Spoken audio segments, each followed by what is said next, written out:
And welcome back, everyone, to Weber State Esports, where we are once again back here with our CLoL National Games, where we are going to be here playing as Weber State Esports versus the League of Warriors Esports. Yeah, really excited to be playing these games and to be casting them, of course. We've got some really exciting stuff. Worth mentioning, of course, that this is the losers bracket run for Weber State, as they were originally in the winners bracket and got defeated just yesterday by Ole Miss Esports. So hoping to pull it back and continue our run throughout the rest of nationals. Yeah, we had a bit of a rough series yesterday, but not kind of a little bit to be expected with just the way the rankings went. Weber is ranked 17th overall, I believe, 17th or 14th, somewhere in that range. It's 14th, yes, that's correct. But we're up against Ole Miss, who was third. So it's one of those, do your March Madness brackets, and you can kind of expect here.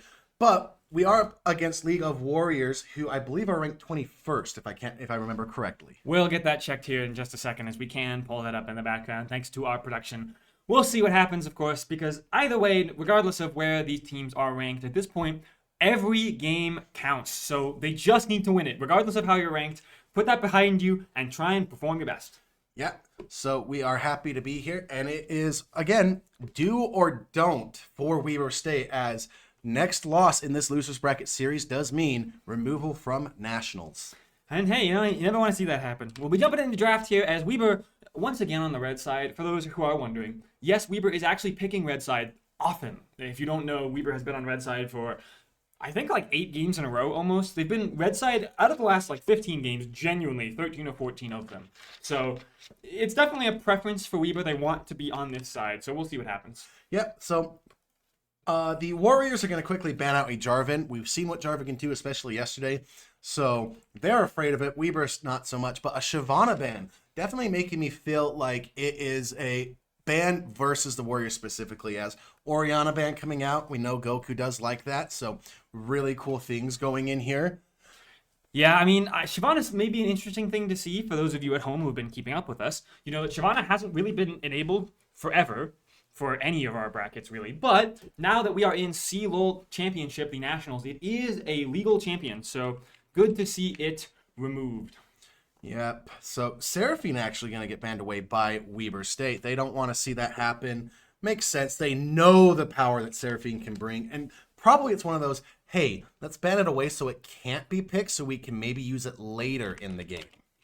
Yeah, it's a good idea, a good call rather. So we'll see how the rest of these bans will go. So far, definitely we were having strong mid jungles removed. Goku had a bit of a rough series yesterday for a very similar reason as what we're seeing now. Goku had a lot of pressure put on them by Ole Miss. They really weren't allowed to play the game, not because they were necessarily struggling on their own, but because, again, Ole Miss did not let them play. Constant dives, constant pressure. It was terrifying. So we'll see if Weber can maybe mitigate a little bit of that threat, get Goku some resources, and find some insane plays. Yeah, I like to see the Aurora ban. We saw how frustrating that was in Game 3, where Batal was doing so well, and then Aurora hit 6, and it just mitigated all of his ability to do things. So will be very interesting to see what happens, as the Rye is actually going to get banned away. Weber was banning it all day yesterday, so not having to ban, that's actually quite nice, as and Mbessa will be first picked here. Very strong top laner, very much a playmaker, a go-getter.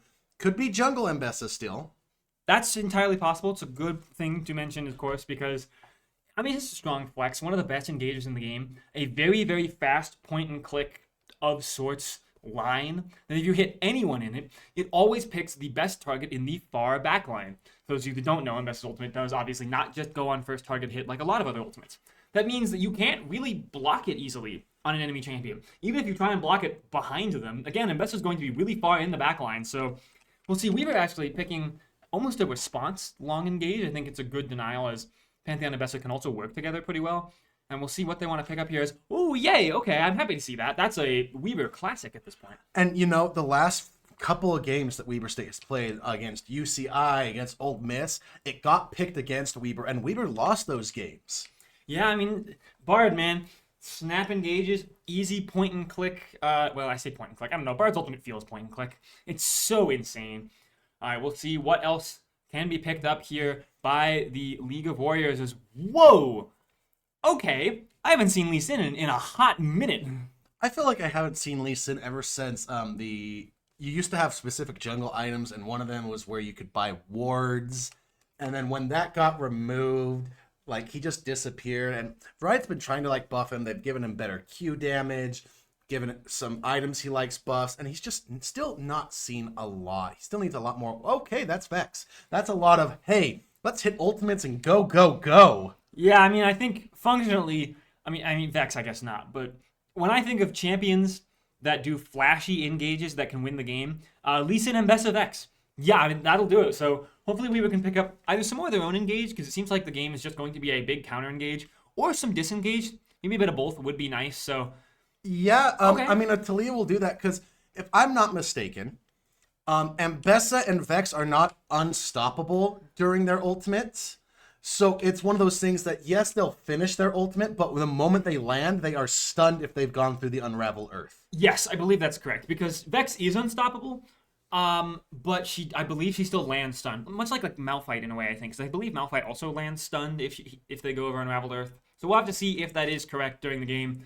Thankfully, I'm pretty sure we'll see it multiple times because it's the mid lane matchup this game, folks. If this Vex goes bot lane, I'll eat my words, I suppose, but I really doubt it does. Leona getting banned away, really good engage that they just don't want to deal with. Ezreal gonna get banned away by the Warriors. Very safe, very strong champion. So not surprising there that they want to get rid of him. Also, we know that Sendy does really well with that. I was gonna say I wouldn't be surprised to see Weaver pinching out more supports as they have their own. Rakan, very strong. These heavy engaged champions going away is very good for Weaver. There's obviously still some other really good engaged champions like Thresh, Braum, Nautilus. Blitzcrank even, I know Blitzcrank sounds really weird, but considering Weaver currently has 3 immobile champions that really don't like to get hooked in, I think Blitzcrank wouldn't be terrible. Pike, technically, funny enough. You know what? I wouldn't be surprised to see a Pike. For those of you who don't know, LCK recently, Carrier picked his Pike, and there's a reason that guy has no skin for it as a world champion. He's pretty good. I think Pike, honestly, not bad if you know what you're doing. So, I don't know. We'll see. I think all those are possibly good options. The safest is probably Nautilus when in doubt, but ooh, we were having a Varus here. Could be locked in. We'll see if they want to go for it. This is an old Weaver classic. Could be funny, could be toying with us and then going to Corki, but no, Varus finally not banned against Weaver, so they will pick it up. Very strong poke and frush. I like it because Varus does the poke, but they have Pantheon, Talia, and Bard that have the sustained engage damage. So what do the Warriors pick up to counteract this Varus? There's a lot of things I can see interesting. You could do like a Braum. Sivir's banned out, so that's not going to happen. I wasn't expecting a Samira, but it makes sense. Samira W can block Varus R and Q, but you have to pick and choose which one you do usually. Yeah, I'll be honest with you. I think the Samir pick is insanely heads up. Obviously, I'm assuming if you're watching this, likely you've kept up with patch notes, dear viewer, and you know that Samira, in the recent few months, has received like 5 buffs in a row. Bug fixes, buffs to her damage, buffs to her lifesteal. It's crazy. So it's a strong pickup here, and ooh, a Nautilus to go with it. Okay, it's one of the champions you talked about during that engage idea. Yeah, I do think, though, that there are still quite a few issues that the Warriors have. Well, realistically, just one. Talia W. Yeah, that's a good point. I mean, you can't really block Samira. Samira can't block Talia's W. E, rather. My goodness, I can't speak at all today. Yes, the E, the Unraveled Earth that simply says, you want to dash? No, you don't. Oh my gosh, wait, I really like to see Mordekaiser. This is an entire team of divers, and so Mordekaiser is phenomenal at saying whoever the biggest problem is, right? The biggest threat, just remove them. If Ambessa goes in too early and causes a problem, remove them. If Lee Sin attempts an insect, remove them. If Samira is going to unleash her ultimate and heal the full health because she's healing off of 5 targets, I like to see Mordekaiser. I think it gives a strong identity to Weaver's comp. You know, it's funny that you kept saying, remove them, remove them. That's why the ultimate's on the R, baby. Yeah, good point. All right, we got a second before we get into game here, so we can talk a little bit about both. I mean, we talked about the engaged nature of the composition from the Warriors, but I think we can talk about scaling a bit here as well. I fear for the Warriors scaling. I know that sounds weird, but honestly, Lee Sin does not scale well at all, especially nowadays when there's a lot of champions that do outscale them. I'm not super familiar with Vex in a competitive setting. From my experience, Vex scales fine, but not super well. If Vex gets put behind, though, she does absolutely no damage. And if I'm thinking correctly, Talia's spacing might just be the exact same as Vex's. Q, but Talia has more options where Vex only has, her Q for poke, her little W sphere is on the range. It takes a while. Talia is very mobile because she doesn't have to stop moving to cast her abilities. Thank you, the Riot designer that gave us Yasuo and Talia. They can continuously move while casting spells. We hate to love you. Yeah. Honestly, I think the biggest thing to watch for this game is the flashy plays from the jungle supports of each team and the carry potential of the AD carries. Obviously, Samira, well known for her insane hyper carry potential, the ability to just flash in, E through a team, and ult to assassinate everybody. But I think especially with Weber, Varus is quite strong at carrying a game as well, especially when the champions are trying to run around. I do think that Samira is going to really struggle because of the simple fact. You go in, you get this flashy thing, you get the Inferno trigger off on Samira, and then Pantheon doubles you. Yeah, I mean, Pantheon just as a whole, I think, is a really great counter to Samira. Your Aegis Assault, the E, being able to block all the damage from a certain direction, you just aim it towards Samira. You'll be fine. Which is why I think the scariest part could be, sorry, my brain's slowing down here. Does Lee Sin insec the Pantheon? Because I feel like if you have a target you want to insec, I mean, Varus obviously, but I feel like just removing the point-and-click CC and the safety of Pantheon is really good. But if you insect the Pantheon, the Tempered Fate from Bard comes in, stops the insect from happening, and then all of a sudden you have a Varus R coming in on your team that's grouped with a Mordekaiser simply saying, hey, I got to walk up and ult your Samira for free. You know, it's all good points. We'll see how the game plays out here as we are ready to jump into the Rift, folks. Here we are, Summoner's Rift, Game 1 of this best of 5 with Weber State Esports versus League of Warriors.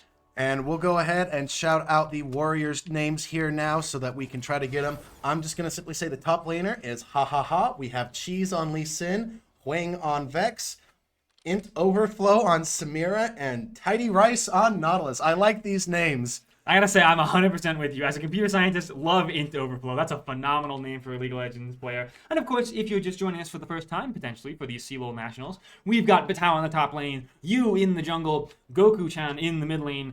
We've got Mystiques, actually, in the bot side on Bard. Worth mentioning that, despite their current in-summoner name, we refer to them as Mystiques. And Sendi on the AD carry position. Yes, very fun. And it's one of those funny things that Int Overflow obviously has a connotation for you as a computer scientist. The way I read it is like, oh, you're playing Int Overflow on a champion that's sometimes known for inting? That's a funny way to think about it. Yeah, I suppose in a way there is a second meaning for League of Legends players here. That's really funny. Wait, that's a great name then. My goodness. Well, either way, happy to see some exciting competition today on a nice Sunday afternoon as so far it looks like the lane's going fairly even, but in the top lane actually, Batao getting an insane trade. Looks like they ignited as well.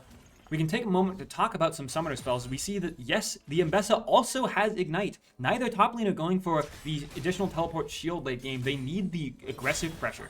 Yeah, and I think that it's very wise for Tao to use that Ignite early because level 2, gonna go ahead and get this. Flash doesn't, unfortunately for Ha Ha Ha, his flash goes off, but Tao reading it, so still gets the isolated Q, and that's why you Ignite early, baby. Yeah, the only way to play around that for Ha Ha Ha would have been to flash sideways, because at that point, if you're getting hit by the initial Q, you're probably still dead. Like, that was a really clean play from Batao to predict the flash, saying, I know I can go for this.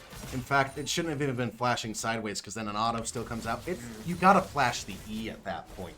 That's a good point as well. It looks like the Fear coming out here from Huang, doing a lot of damage onto Goku, actually. Again, the chain damage from Vex is actually quite immense. We can see maybe Huang going for an insane play here. It does have the Ignite up, which is something they have over Goku, but instead the flash forward from Yu is clean. They're going to go for the flash play, and a clean pickup from Huang. There you can see the burst damage potential from the Vex, but now she's waiting in the bush. Yu stacking up their passive, which is quite nice for them, but she's might be able to do enough burst damage here. I don't think Yu has the Aegis Assault quite yet. It's coming up off cooldown soon. They're going to try and play it out slowly, knowing that Goku will be here very, very shortly, but is going to simply go down, and now she's going to burst out Goku right as they appear back in the lane. A really good call as they can make the mid wave have insane pressure. However, she's going a little bit too early on the Unraveled Earth, doing a lot of damage, has a lot of sustain early due to the fact that they are Lee Sin. Does Goku pick up the kill? And there it is. Unfortunately, it took both of their summoners to teleport back to lane and the flash to pick up the kill, so they're just going to have to run away. Can Huang lands the Fear? No, they're going to respect it. So yes, Goku gets a kill, but at the end of the day, a lot of resources expended and they lose the pressure. But, Huang did have to use his flash and Ignite to get the kill originally, and now Goku gets to come back to lane once he stays in lane if you look at the minimap, because he has double buffs. All right, we'll see. Right now, a huge fight coming out on the bottom side, but Sendi's starting to rack up some damage. If Mystique's can get the Q back up soon, could be a big deal. As Into Overflow doing a beautiful play forward, using the W to block all of Mystique's utility. However, though, it's not enough as the flash forward from Mystique, knowing they have plenty of utility and enough health to get back in. Actually, all summoners used from every member of the bot lane except for Cleanse on Samira. Yeah, it does feel unfortunate that Mystique's Cosmic Binding didn't quite hit the wall. It seemed like an elevation difference going down into the river, because if that had hit, it would have forced it Overflow to cleanse, or he would have died. Now Cheese looking for some cheesy business, but will be walking over a ward as Goku is here with you back in the mid lane. A really good fear to stop the stun from going through, but unfortunately Vex is very slow. Goku will be able to get his W back up, but they do decide to stop as down in the bot lane, actually, because of the Nautilus roam, which looks like it's going well, in Overflow will pay for his support roaming. Goku doing a lot, but once again, you getting canceled on the W in by the Vex Fear, and that is 2 kills going over to the Warriors. Very well played. My goodness, this Vex putting in an insane amount of work. I did not value the Vex Sphere against Pantheon as much as I should have. That seems like the most frustrating thing to deal with, the W AoE Fear anytime Pantheon attempts to go in on the engage. So we'll see how this continues to work out in the mid game. Of course, the Fear only does go off if Vex has stacked the passive correctly. If they do not time it right or waste the passive Fear early, then it's a completely different story. Yep, so it means that you have to find the angles where the Vex uses their Fear incorrectly or a bit too greedy, right? Maybe in the mid to late game, where you can get the Grand Starfall onto the side lane is she's going maybe for a bit of an aggressive gank here. On top of a controller, as Vitao gets a really good trade here. Needs to be careful as they get the Ignite onto Ha, who's then forced to dash away as fast as they can. Cheese, again, really in a good position here. Nice sidestep from Vitao there to make sure they don't get hit by the Q. Sonic Strike, as a result, meaning that Weber needs to be a little careful here, I think. The Sonic Strike second not hitting, and it looks like the play on the top will end up. However, we have a level 6 Vex on the way, folks, and I'm pretty sure both members of Weber are going to die under tower. It could be very much. They have to be careful here. The ultimate does come out, is hit really well. A really good W from Pantheon means that it will be a double kill, but still does get a shutdown. But Goku in the mid lane going to get a lot of plates for this in return. Going to go ahead and get their 6 here very soon. So it evens out eventually. The Tao probably wasn't going to live much longer, but it does put him slightly behind on the experience curve. And Goku and you once again ever so slightly behind because of these plays that haven't quite gone well. But that's okay on a Pantheon. You still can make so many good plays even when behind. While Lee Sin, if he ever gets put behind, is completely useless. Yep, pretty much. So we'll see if Weber can calm down a little bit in this mid game. They're starting to struggle quite a bit. Maybe Nautilus being caught out here pretty easily. Goku on the roam now onto the other side of the lane. A beautiful use of the Weaver's Wall just to deny any escape from the bot lane duo of the League of Warriors. A clean double kill for Sendy here in just a second. No, they're going to donate 1 to Goku to make sure they get some resources in exchange for their roam.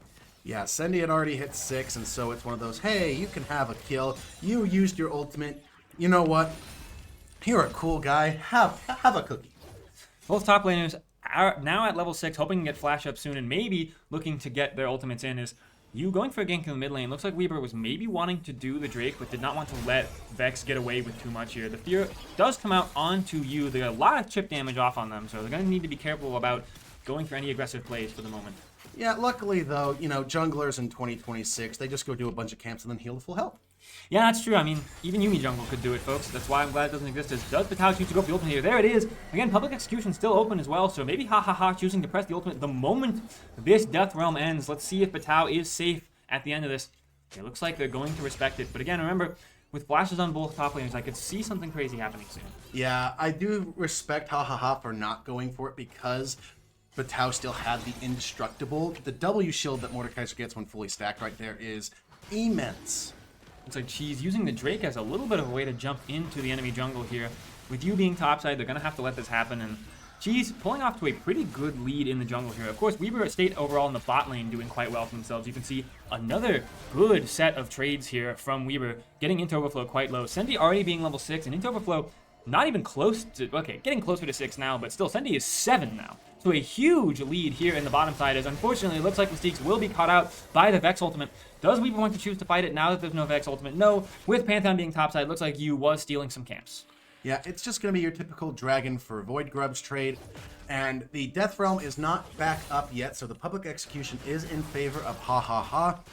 But talking about in the favor. Unfortunately for Int Overflow, you are dead. Yeah, and almost 2 levels down now fully. You can see it Sendy level 7, nearly 8, and Int Overflow just barely hit 6, so they're in a bit of a dangerous position, choosing to go for the Serrated Dirk first, which means I expect the Collector. I'm a bigger fan of Bloodthirster first. I think with the amount that Samira's Q and R apply lifesteal nowadays, it's really insane. We'll see if there's going to be a gank here on the top side. Looks like maybe Ha could be in danger. You staying just out of normal vision range to see if they can land a Grand Starfall. Yeah, looks like instead they are going to just simply back away, saying it's not worth it right now.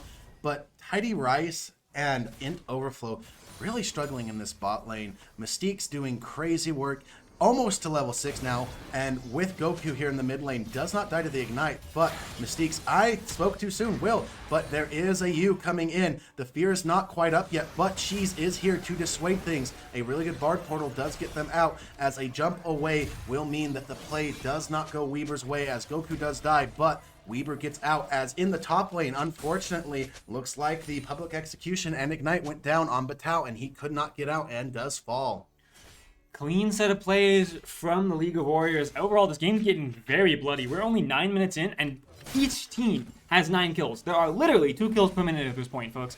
And judging by the way the Mystiques is walking up, it looks like that's going to continue. The jump forwards from you, going to take the portal, the tiny portal, out again. It looks like Mystiques will be going down here. A beautiful flash out, but the Nautilus goes in. If the Unraveled Earth can come out just like that, it could be in a huge amount of danger for the League of Warriors. This is an insane time delay for the sake of Weaver trying to get a ton down. The kick does not do enough. Dragon's Rage's not doing it. And a flash from you, getting the spear throw to do the kill. Just in time. Tidy Rice trying to get anything back, will hook into a minion and will die under tower. Weaver finds an insane trade in the mid lane. That's exactly what I was talking about with the Tempered Fate coming in. It has so much ability to let Weaver set up, and the beautiful ability for Goku to walk around to the side to get the damage onto Hwang, for you to then flash with the Comet Spear and finish them off.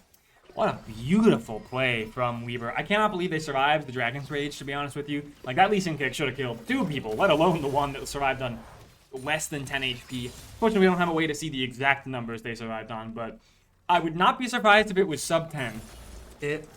One of these days we'll be able to get like a replay thing going, and then we'll be able to go back and pause and look at things. But that's outside our budget. As Batal with a vengeance says, hey, you used your ultimate? Look at mine. Yeah, I mean, top lane, right? You just trade ultimates. Usually your summoners are on differing cooldowns as well, so a pretty clean play. It looks like on the bottom side, something pretty major brewing up here. Sendy getting hit with a beautiful use of the depth charge, but will it be enough? We'll maybe be able to escape. Cheese taking a free tower shot, and Sendy getting some good poke off means that with just Sendy's flash, Weaver survives the bot play. Yeah, very well played, very good, very important macro coming in there. Sendy saying, I can flash this. Still knocks up Mystiques, which is kind of a little bit funny, but surviving is the name of the game here. As I'm sorry, Samira, that is going to be a good block with the Q, but you know, you might have just traded Tidy Rice's life, as he is going to pay for his ADC's crimes. In fact, in Overflow looking like they're probably going to play as well, not going to be able to stack the style in time to get the Inferno trigger off. Yeah, unfortunately, the decision-making there is weird from Samira. Not like saying that what she did is bad, but I'm saying the situation as a whole feels really unfortunate to be in. You need to W the initial damage from the piercing arrow, but if you do, you know the ultimate's coming out, right? And it's a lose-lose situation. Either way, you either lose pressure in the lane, or you try and risk the aggressive play like they did, and it doesn't pay off. So not much Int Overflow could do there. They tried their best. It was a good try as, almost going for the public execution with the cover from multiple members of the League of Warriors in the background. Yeah, it looks like it's still going to come through. But a really good E and W from Batal means that it looks like he's still going to go down to the Ignite from Hwang, but decides not to use his own Ignite, as Goku going to go ahead and finish his role quest here and going to be able to get some tower damage down. Now, that was 3 people dedicated to the top side, as Mystique's going to get caught out here a little bit, but Sendy on his way, the Grand Starfall coming in, the portals from Bard being super annoying, the cleanse being used from an Overflow, the Infernal Trigger will get Mystique's, but it will be a trade, as it's just a simple Bard for Goku getting another kill. Have you ever seen such an aggressive build from an enemy team before? Let's look at the Profane Hydra in the top lane for an Eclipse from Lee Sin, a full burst build with the Ludens, and now the Hextech Alternator from Hwang. This is like literally full burst items. I don't see a single defensive item other than, I guess, the Nautilus, of course. There's maybe Goku in a bit of danger here. Chi's going for a pretty good gank.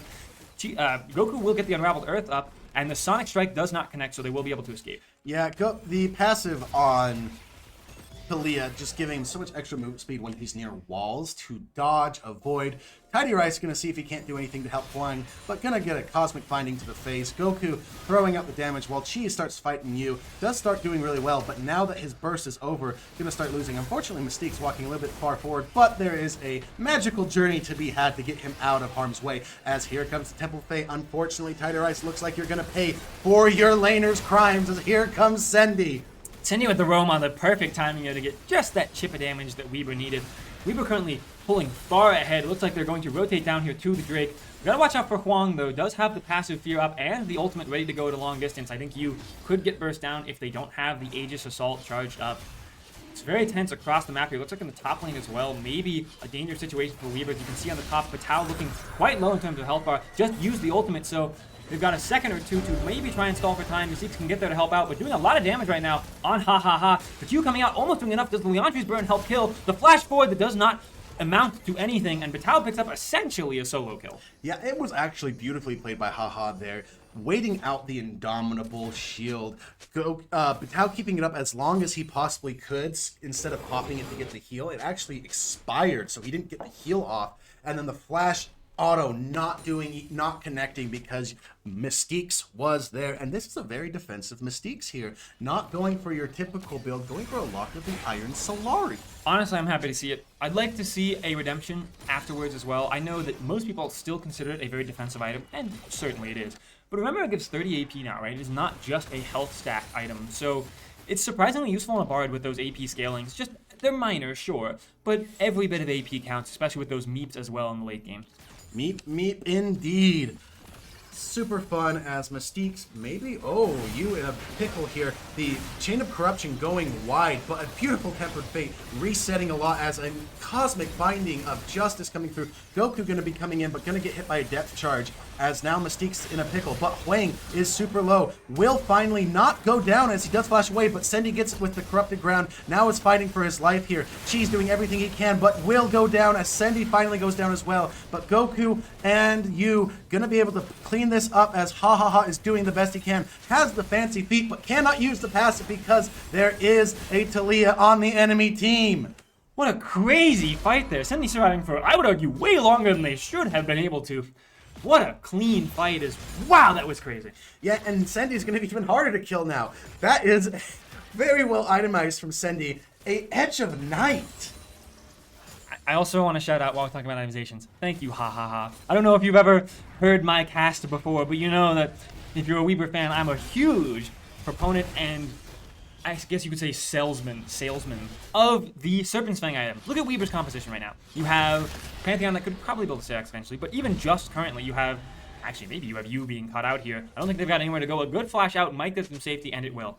Back to the shielding argument, you can see you have Goku with the Seraph's Embrace. You have a bot lane play that's coming out now from the two members that have insane shieldings already. Patal with the W and the Seeks with that good support item. A beautiful use of the ultimate. I think Huang just dies to Leandri's, and there it is. A beautiful gank bot from the support top of Weber. Yeah, but Tao really raking in those taxes, found that Huang had been avoiding them and says, Al Capone, you're going to jail. Whoa, hold on. You can't talk about tax evasion with League right now. You know, that's a huge topic. Gotta be careful. As good old Ruler, shout out Ruler. Unfortunate that's happening. As, ooh, a huge play here on the top side. Ha ha ha, in a decent amount of danger. It looks like Weber does have the member advantage, though, as Sendy with a beautiful use of the Chain of Corruption doing so much work. Ha ha ha is going to be forced to run away. Oh, as Mystique's kind of gives them a way out, but ultimately it's a way into the waiting arms of Sendy. A good use of the Bard Ultimate Tempered Fate to try and keep the AD carry alive, but still a lot of damage being taken. You can see the full lethality build coming out from Mbessa doing quite a lot of work. Yeah, just the difference is that Mystique's wasn't quite close enough to have the Locket of the Iron Solari go off onto Sendy. Even if they did, though, the shielding would have been stripped because of this full lethality Mbessa. But, you know, I actually wouldn't be surprised to see is after this Mana Immune, Sendy himself builds a spirit, Serpent's Fang. There we go. Matt can't think of it. I mean, look, it's my favorite item, all right? Good old... I'm never going to forget the name of the item. Ooh, an aggressive play from Matao. Doesn't actually have the ultimate. Was just trying to get a kill off in time as Dragon's Rage actually might give Matao a way out. Going to maybe choose to change it around onto Tidy Rice, trying to do as much damage as they can. Mystique's doing a bit of damage in return as well, and Matao somehow escapes. What a beautiful play. Actually, what it was is that Cheese could not hit the second part of the Sonic. I don't remember what the second part is called. It does have a different name. Maybe it is Sonic Strike, and maybe the first one's Resonating Wave. These inability names are very hard to keep track of. But either way, that's good to know. In my head, it looked like Matao just got given a free escape, but instead it looks like Matao played it pretty well. Yeah, well, what happened was is the Cosmic Binding from Batao stopped him from reactivating his Q. Ah, that'll do it, folks, as it looks like both teams very aware of the Drake spawning in 24 seconds, trying to set up around this major objective is maybe in the bot side of the play here. Goku and Yu still trying to play aggressively. Need to watch for Huang's engage because at this point, the scariest member of League of Warriors is this Vex. Look at the level 11 is the catch out on Samira. No, you cannot unfortunately block that with your W. Forcing the flash out of Samira as well is a huge start to this play. Yeah, I always find it funny that technically Talia can keep throwing Qs while in a Bard portal.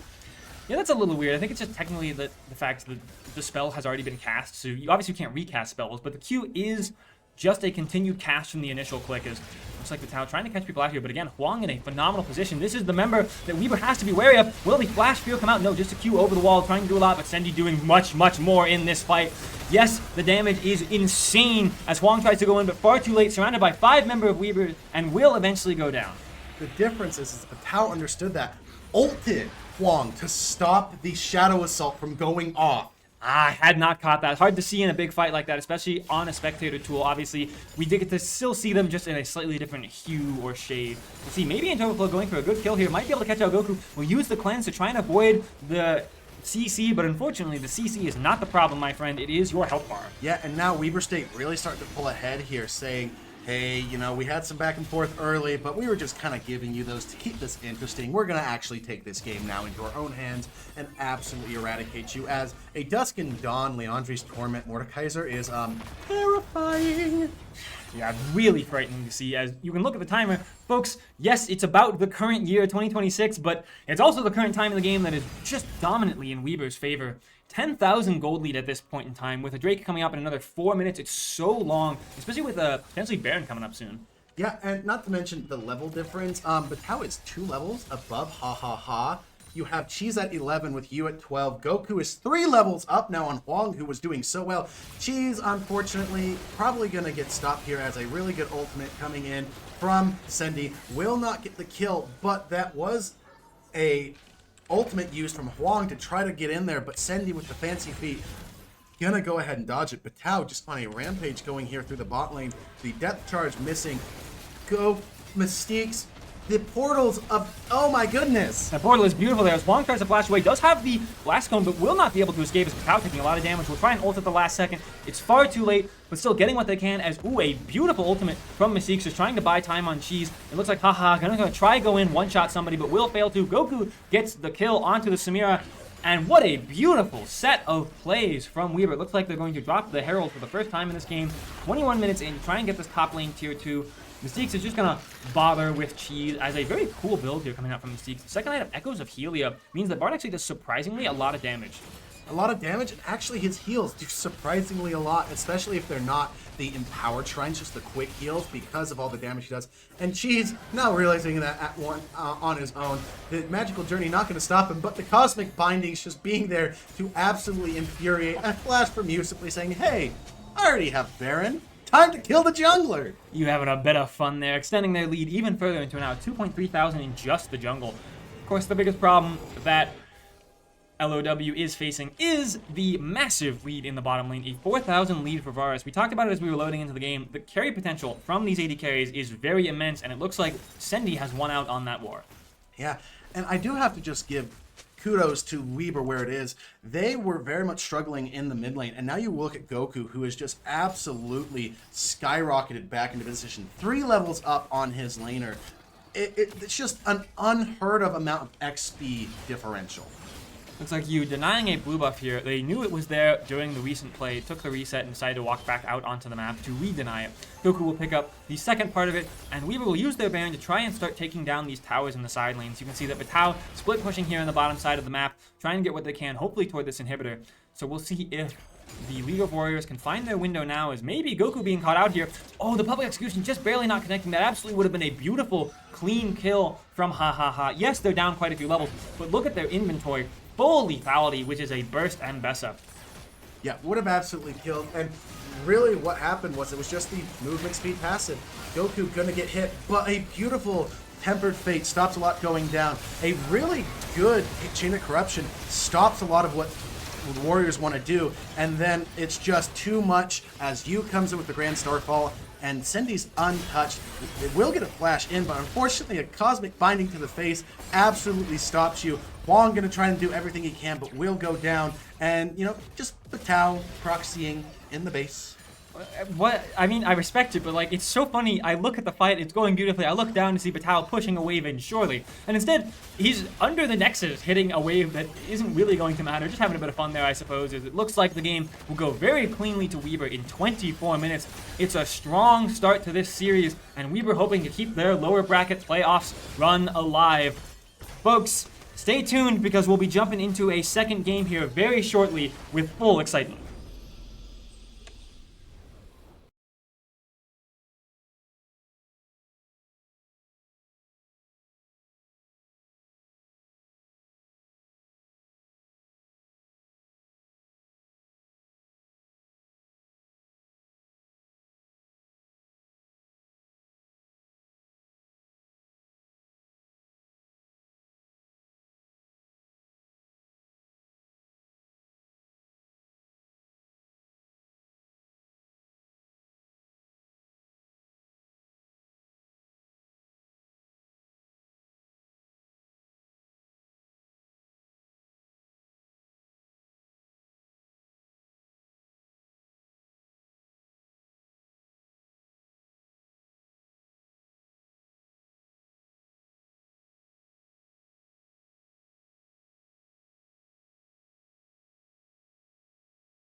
All right, everybody, welcome back to Game 2 of this CLoL Best of 5. We're jumping into a very exciting draft here in just a moment as the League of Warriors versus Weber State University are playing for their lower bracket lives. Yeah, if you weren't here with us for game one, you missed a absolute banger. Cindy got Varus, and that's all she wrote, folks. And we can see the Fearless bands coming up as, oh, actually, we've got a little bit of a change here, and now we can see that showing up as the production has fixed that. Weber State actually on the blue side for the first time in a while. Yes, most likely because the Warriors simply said, hey, we don't like that you had fifth pick. We're going to take fifth pick. Yeah, because that Mordekaiser did honestly an insane amount of work, and just counter picks in general are usually quite strong, especially in a long-term series like Fearless. The later a series goes, the more important it is to be in the last pick of the draft. So we'll see how the bands are coming out here. Pretty unique bands so far. I mean, I think Weber is doing the same thing, but the Lucian is brand new. I like that from them, knowing that, hey, Lucian can be something that Weber will first pick. Lucian got buffed. Cindy loves Lucian. Get rid of it. Speaking of, bans against Cindy, no, you can't play Ziggs. Cindy, stop it. Get some help. I mean, Cindy can absolutely play Ziggs, but not this game at least. So we'll see if the draft plays out in any other, like maybe just a continued bot ban way. The Warriors so far, I don't believe banning literally any of the same picks from last game so far. Okay, well, the Jarvan coming in means that, yes, they are banning one champion. They fear the Jarvan, which, fair enough. What a nightmare of a champion sometimes, as Karma first pick from Weber. I don't know about you, but that simply screams, okay, do the Warriors pick Ezreal right now, or do they just simply say, we're going to draft something else to combat your Karma Ezreal? Yeah, both options are open. I think both options are pretty good, to be honest with you. Usually aggressive, like anti-poke leans. Like, I know Caitlyn Lux is pretty good. I know Caitlyn Elise is honestly not bad. But instead, they're going to go for a pick that I know you've talked about before in the past, my co-caster, the Zeri, to deny some shielding. Yeah, now it just comes into what do you do with a support? As I was not expecting a cat. I was going to say something like Braum. Braum can be really well, but Yuumi Zeri, that's quite crazy because you just have the go in button, the shielding stripping that Zeri can do. Actually, really good against Vi as well. And there is the Ezreal coming in for Weber State. Now, the Warriors have to decide what do they want. Do they want to pick their mid laner here and risk getting their junglers banned out? I think not. I'm pretty sure it's going to be a jungler picked right now, as that's not the jungler I thought was going to get picked.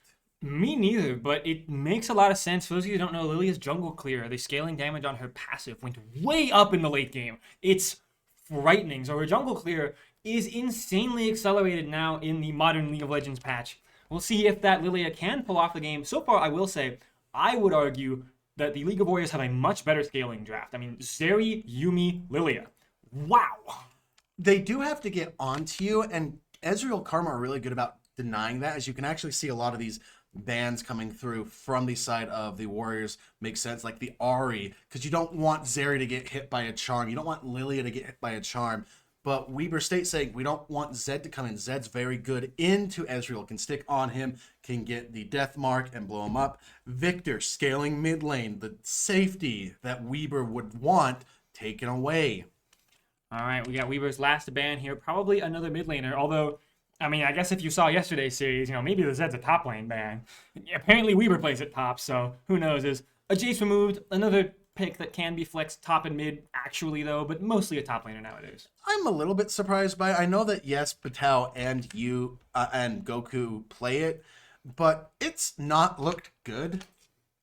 Yeah, it's had its ups and downs. It wins lane, and then you have to be really proficient on it to actually win a game. I think it's a great side laner, and it's a great poke mage, essentially, on these objective setups. But if you're not on an objective early, it really doesn't do much. You hate walking into people to go to melee range. All right, Cassante going to get picked up as the top laner, which kind of surprises me a little bit. I guess they want to save their mid laner for the counter pick, but that does still give Batao his counter pick into this top lane. So Weaver going to decide to say, hey, Ryze is pretty good. Zeri wants to get in. Lily wants to get in. I can just rune prison them.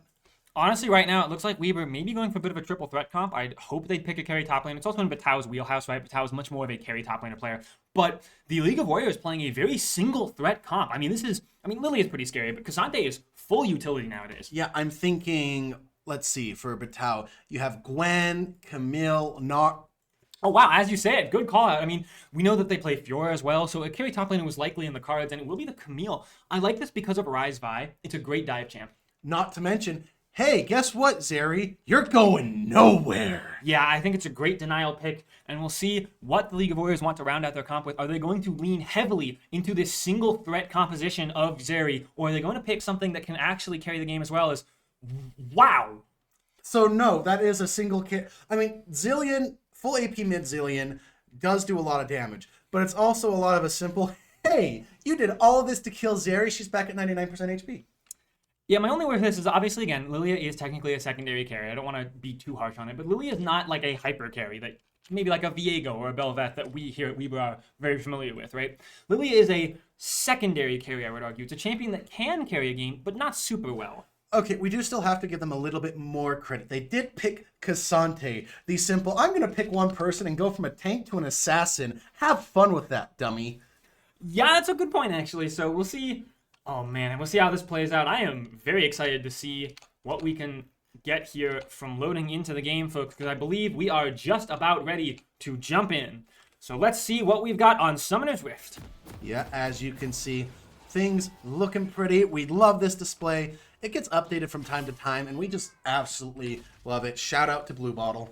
Yep, we appreciate you letting us use the League broadcast features. They're very fun. There's some cool skins coming out here. Looks like Sandy on the well-loved Frosted Ezreal? Frostfire? What is that? I believe that's the world's Ezreal skin. Oh, okay. I can't remember the team. SSG? I believe so, yes, because it's the one that has like the Rakan but no Zaya. Yeah, it was the jungle Ezreal skin. For those of you that don't know, yes, that was a thing.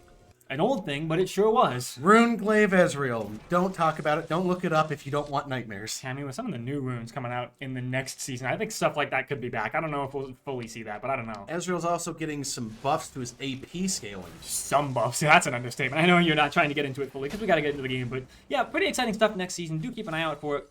Now that we are loaded into game, we can see some pretty cool lane states coming out. Looks like Patao winning this lane pretty aggressively. Yeah, that makes sense. I mean, Camille into Cassante, especially Cassante level 1. You can see, even forced to go for the shield level 1 just to try and walk into lane. And as a result, Patao knowing they can go for Q level 1, they don't need any defensive, like, W spell level 1, so we'll see if it plays off. Meanwhile, in the mid lane, another insane fight back and forth going slightly in the favor of Weaver, but maybe not. I mean, yeah, Camille is extremely unfair, let's be honest. She has a Cho'Gath ult on her Q. Yeah, I mean, not much you can do about that. It looks like across the board, Weaver winning pretty much every lane right now. Is Patao going to go for the flash Q? Going to respect it, knowing that could very easily flash out of it, and that would cause great problems. Yeah, great problems. Now, does Patao go for his W? Does he go for the hook shot? I would think maybe with it being under tower, the W is the smarter choice here. Just some simple poke here. But no, does go for it and gets really good. Almost getting down. Needs to be respectful. A simple flash Q will kill him if Patao stacks it up correctly. And especially with level 3 now, yeah, in a very scary position. Has to expect when the hookshot flash comes out. I really like Patao playing very respectfully here. Yes, they could go way too aggressively, but if a play goes poorly, the entire lead is gone from their lane phase. So choosing to play it slowly and carefully is much better. Just build the CS lead, which you can see 16-3 is. We'll have to jump into some of the other lanes now, it looks like, as Huang building up those passive stacks. You can actually see how many stacks that the Zillion has in the top right of Zillion's portrait. Not that that really matters, but, you know, you can see it at least. And for those of you who are like, wait, I didn't know that Zillion had passive stacks. Time in a bottle. Basically, Zillion over time stacks up experience. And when he gets enough experience stacked up to get an ally to the next level, he can level them up. It's pretty useful, honestly. It doesn't come up a whole lot, but it is just a tiny amount of experience that can get you back in the lead. Patao's starting to lose a little bit of this lane phase now. Lost a bit of experience because they were walking and spacing a little awkwardly and weren't able to kill as many minions, right? The downside of having a tower help you kill minions is that you're going to kill them more slowly than your opponent. So, looks like Patao going to have to respect it quite a bit. Still has a minor CS lead, but not in a way that matters as much. Looks like both junglers working on just clearing as they do, trading scuttles on both sides of the map. Mid lane looks fairly even at this point, other than the CS lead for Goku. And it looks like the lanes have just kind of stalled out as Patao maybe choosing to go back into the play now. Can they get the kill? Yes, there it is. First blood for the Camille. Unfortunately, the W from Cassante does need the charge time. You can't instantly proc it like you used to be able to. As much as I crap on Cassante. He is a decent champion, but Riot definitely gutted his, how do you say, your ability to, I can't remember the words I'm looking for, so we're going to jump to the bot lane instead. Yeah, your options are way limited. It's really tough. There's a word for it as well I can't think of, but we'll come up to it eventually. As it looks like in the bot lane, a barrier used from Into Overflow in exchange for the heal from Mystiques. Then he's trying to go in for a little bit of an aggressive play. I think just trying to maybe buy themselves a bit more time so the wave doesn't crash as aggressively. Yeah, as Mystique, sorry, but Tao going to go ahead and teleport back. Going to lose a bit on this trade, but is now under tower, so in a really good position. Has his Dornblade, has a Phage, a refillable potion, so will be able to heal back up, especially if he hits those Ws. For those of you who don't know, if you hit somebody with the outer part of your Camille W, you heal. Yeah. I think the word I was looking for, at least for Xante, is the agency. When you've committed to something, you're stuck, man. You just don't have any options to go anywhere else. Your agency is done. Yeah, Sante used to have so much agency to do anything he wanted to. The playmaking, the options, the cool playmaking. As Pow is level 6, so I'm a little bit worried for Haha. I mean, worried as a unbiased caster would be. The ultimate does come out, but the flash going to be followed by Ha. But Tao being very careful, very wise, thinking, okay, I got his flash. Let's not overcommit mine because I don't have my Shogath ult on off cooldown yet. I mean, obviously Batao could have, but the only thing that can go from there is just worse, right? The kill can always be gained later. You got to flash out. You know that Haha has no teleport, so now Chi's forced to pick up the wave. Does show themselves for half a second as well, so a pretty good lane state for Batao. Yes, of course, because it's a cannon wave, they actually won't get as much value on the wave crashing. But what matters is they force Chi's to show themselves, which means that you gets a very clean Drake without any hassle. Yeah, and this is very different. We saw that last time you played Vi, got counter jungled extremely hard, got pushed out, pushed down, but he's just had this free jungle experience where he knows that Lilia doesn't want to fight him early, so he's free to do these things, get to his cease and desist, and get to the powerhouse that Vi is. The Zeri and Yuumi bot side looking very killable for a second, but of course remember that secretly they are not. Yuumi still has exhaust and heal, and Zeri still has flash. So at the end of the day, no one's dying in that situation. So it looks like maybe a Lilia roaming up will be on vision due to the sake of the Phaelite in the jungle there, but we were still maybe having to be careful. As you can see Lilia hovering around in the area still. Yeah, does have 6s, so could be an all-out brawl here, as looks like the attempt is going to go in, but Patel gets the hook shot away.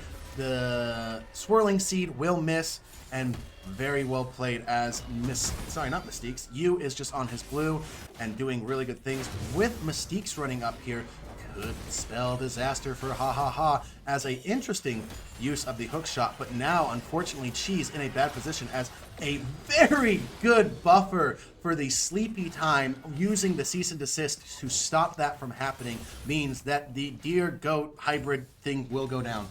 Really well played from Goku there. Used the ultimate in a way that if they hugged the corner, they were able to go over the wall to prevent even a Lilia flash from even mattering, as Mystique's getting a very good route out. Batao trying to buffer the E so that didn't end up getting stunned, but will not be able to. They're going to go for the flash play. Yes, you can see the Cassante doing so much work. Batao dodging at least a tower shot and some damage with the help of their ultimate, but Weaver mismanaging a lot of the spells. Does Mystique's go down? 2 minion autos? No, gets just enough healing. I'm not quite sure from what. But either way, it's just barely enough. And now they're disrespecting it. Cassante does have the armor shield on Batao's passive, so Batao will pick it up, will not die to tower, just barely. And what an insane margin of error to play on. Yeah, I mean, the missed Qs from Mystiques coming in there.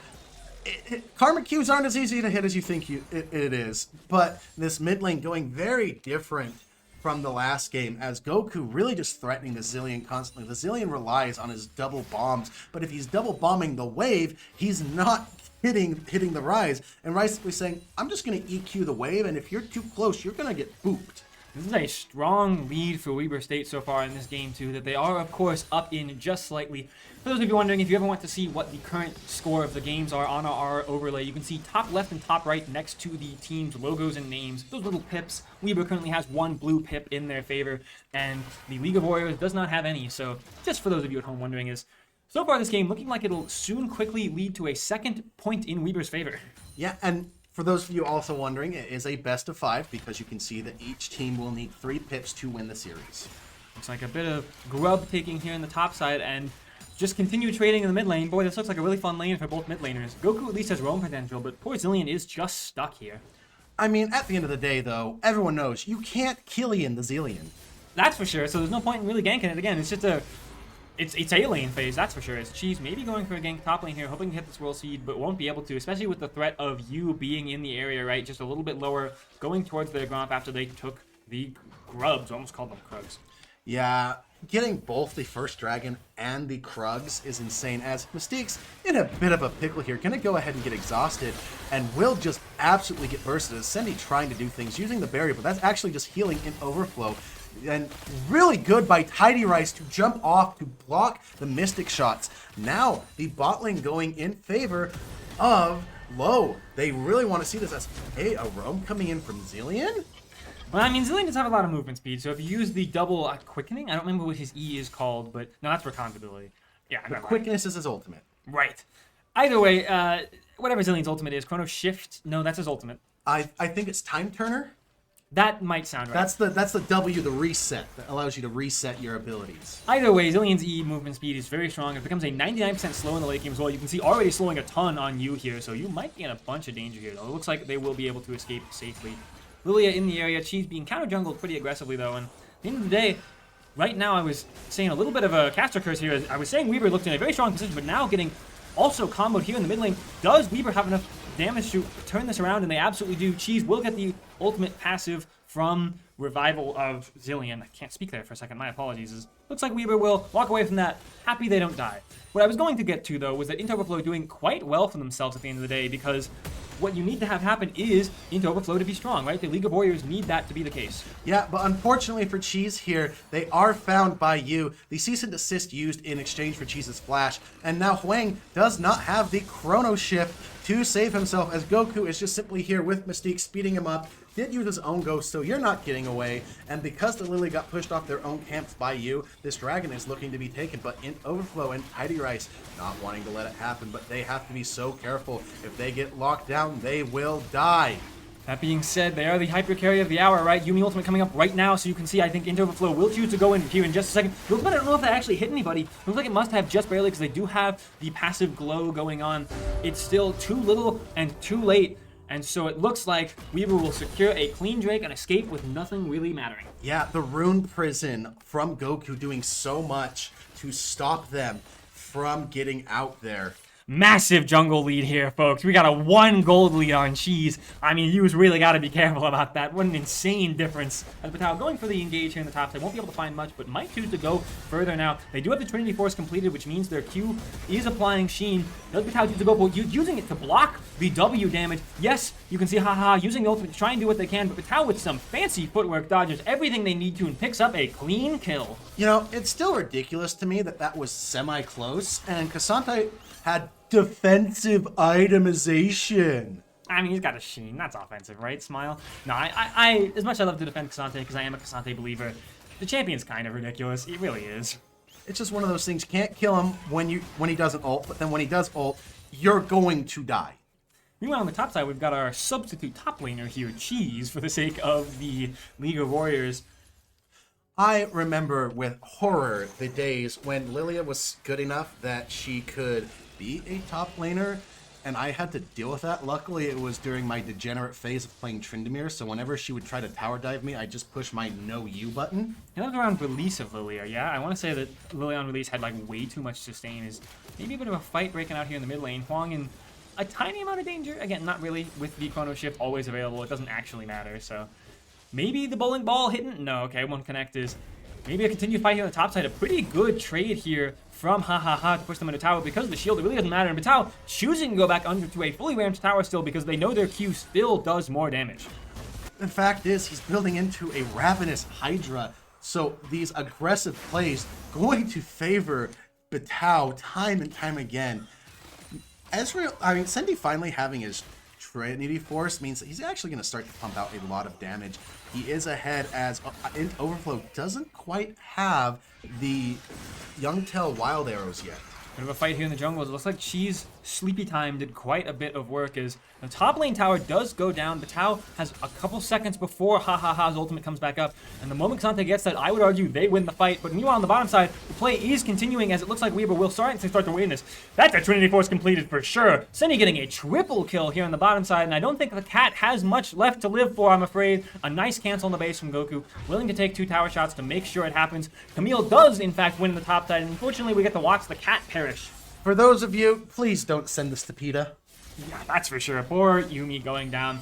And for what looked like a second or two was a great game state in general, at least for the League of Warriors, with their Zeri being up in gold by a decent amount on Sendy, starting to become a threat, means that a map-wide ace suddenly takes all the wind out of their sails. Yeah, just the macro from Weber really coming in. Though they do still have to be careful. Cheese did finish the Leandre's Torment, and that's really where Lilia can start to run away with things, but the tower difference being extremely painful. Sendy now here in the mid lane, looking to crack this final exterior turret, and will be in a bit of a pickle as Mystique's being the ever-annoying Karma. Has to be careful, though. If they get booped in to Ha, it's gonna be a bad day for you, but just absolutely playing the menace that is Karma, rooting him up, hitting them with the Q, still being here saying, "Fight me, you coward!" I'm having a bit of fun there as it looks like some anti-healing as well. As maybe a huge pick on into Overflow. That's really the only member that needs to die. A great escape. The Sendy chooses to Arcane Shift forward.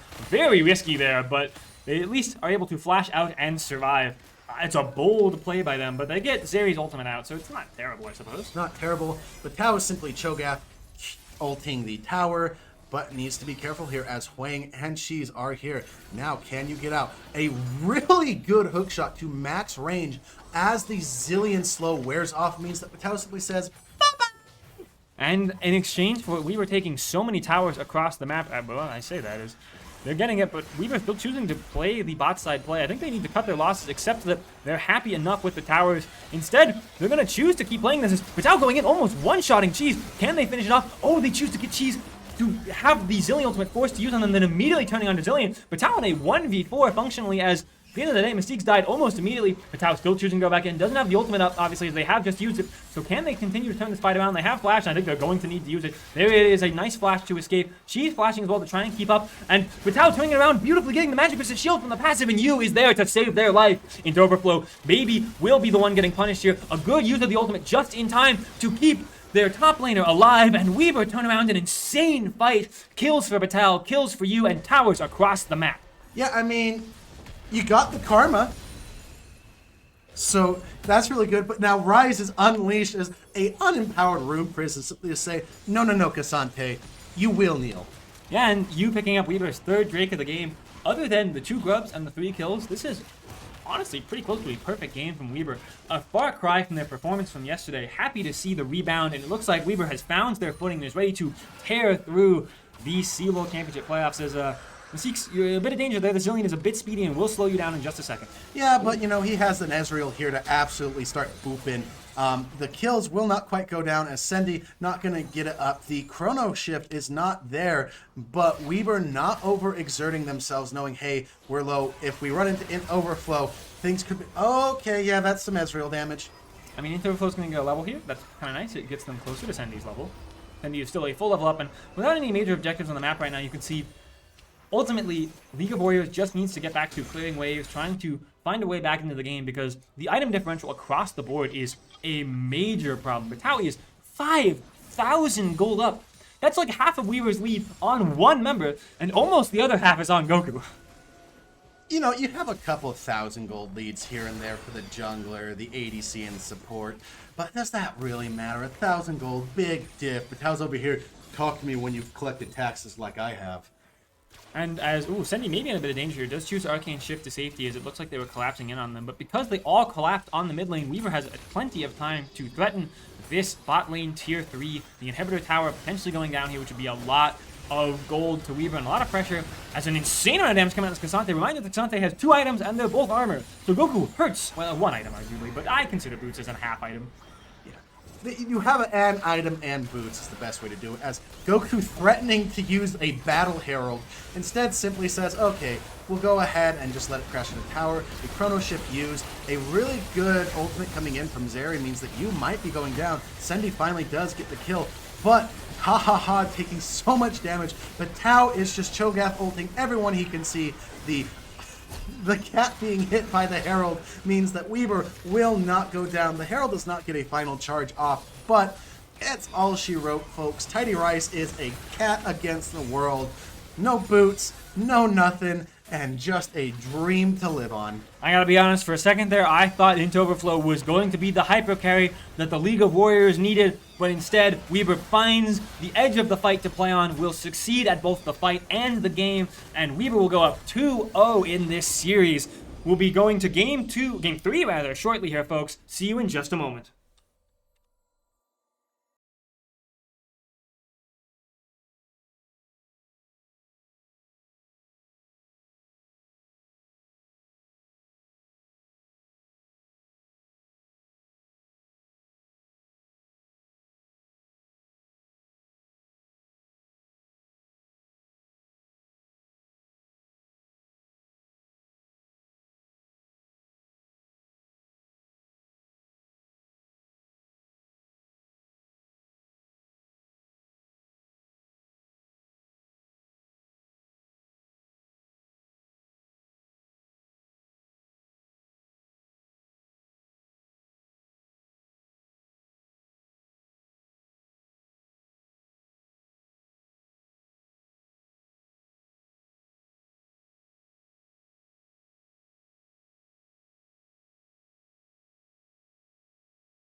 Alrighty, everyone, we are back with Weber State Esports here in our CLoL National Games, where we have Weber State University versus the League of Warriors Esports, where we have had some really fun, enjoyable games today. Weber State does hold a 2-0 lead in this best of 5 series, meaning it is on a hairpin for the Warriors. They need to win this game to stay in contention. If Weber wins this, Warriors, well fought, but they will be removed from the tournament. Yeah, it's been a blast to watch the League of Warriors, though. I feel like their drafting style is very fun. They've got some unique picks, and we will be jumping into game here. It looks like our Fearless has a little bit of a bug, of course, so hopefully we'll get that resolved in just a moment. For those of you who are wondering what it's supposed to be, that is the cat. That is Yumi. Good old cat. We do love the cat. Looks like Weaver is once again on the blue side here, so we'll see if the bans choose to play out the same way. Yeah, looks like so far it's going to be a Shyvana that they get rid of, as there comes the Yumi popping in. Thank you to our production team for fixing that really quick. Shyvana just simply stated, no, Warriors, you do not get to have the half-lady dragon.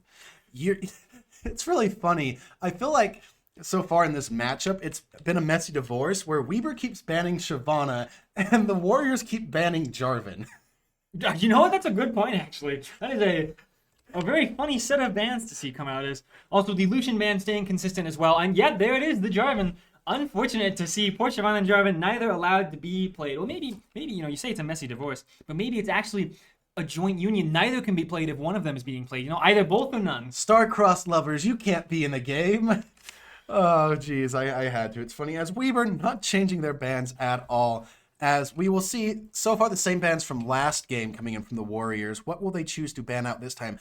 As a LeBlanc, specifically against Goku, saying, hey, we know what kind of nasty things you can do with this champion. You don't play it much, but no. Wow, okay, and we were first picking a Nami, choosing to say that even without what is commonly considered a good matchup with the Lucian, the good duo rather with Lucian being banned, Nami is still quite good. We know Weaver likes to play Corki Nami a lot, so I would not be surprised to see that. I'm trying to think about other champions that are good with Nami, but I really... Yunara Nami. Actually, yeah, that's a really good one, so I wouldn't mind seeing that as well. We'll see what the League of Warriors want to draft here as, Akali. Okay, a strong mid lane pick. A lot of the mid laners are left open, things like Orianna, Aurora Band, of course, but Akali's good into a lot of these squishier control mages, Victor that's been left open, so it's a good, strong, early pickup. It's decent into Azir, but I can still see Goku picking Azir, because Azir has that ability to shove Akali out of her shroud. And to be fair, if you're a fan of the LCK and Chovy on Gen G, you'll know that recently Chovy has played Grasp, tankier Azir into Akali, and it turns the matchup on its head. Like, obviously, Akali doesn't start dying for free, but it's tough, right? You build a Zonius to dodge out away from her ultimate, you take bone plating. So honestly, it's not bad, as you said. I wouldn't be surprised if they did end up taking it, but we'll see. For now, we would do pick that Corki like I talked about. When in doubt, it is usually the way they lean towards with Nami. Nocturne, very good dive in coming in here, but Corki can do some pretty good things. You just wait for the Nocturne to land, then Valkyrie away, have the Nami bubble coming in, or the you bubble and tidal wave at the same time, so Nocturne has to choose one to spell shield. And speaking of spell shield, Sivir coming in here as a final pick. We also went a little over the Neferi pretty quickly, worth mentioning that Weaver has been on the receiving end of Neferis recently. I mean, I know in the West Finals, a Neferi from UCI was quite devastating for Weaver, so excited to see them pick it up themselves here. Ooh, a Galio ban. Very wise into a Kali Nocturne. Yes, Galio can't ult during the paranoia, but it's still the fact that Akali can't do anything versus Galio. Also, Galio and Neferi, tried and true combo. I know people don't see it a lot, but if you think about it, Neferi point and click R's, and Galio just responds with his as well. It's like the Jarvan Galio, or the Camille Galio, or any of these engage Galio combos, so it makes sense why they would want to get rid of it. As Rakan, very good engage into the Corki Nami, not surprising getting rid of. Ooh, Silas. So that screams two things to me. One, just good into Akali, don't want to deal with it. Two, we're going to pick Alistar, so you can't... I mean, they're obviously not going to pick it, but Alistar top. It's been a thing. Well, I suppose so. I just think that, Alistar to me seems like it would make sense for the Warriors. Obviously, Silas, that's kind of what I was thinking as well. They could not go for it, but I would really think you ban Silas for picking the Alistar to deny the Alistar ultimate for the enemy team. A couple different options still open here. We'll see what they choose to pick up here. I imagine they will pick support and save their top lane counter pick, as Batao has been getting the better of Ha Ha Ha recently.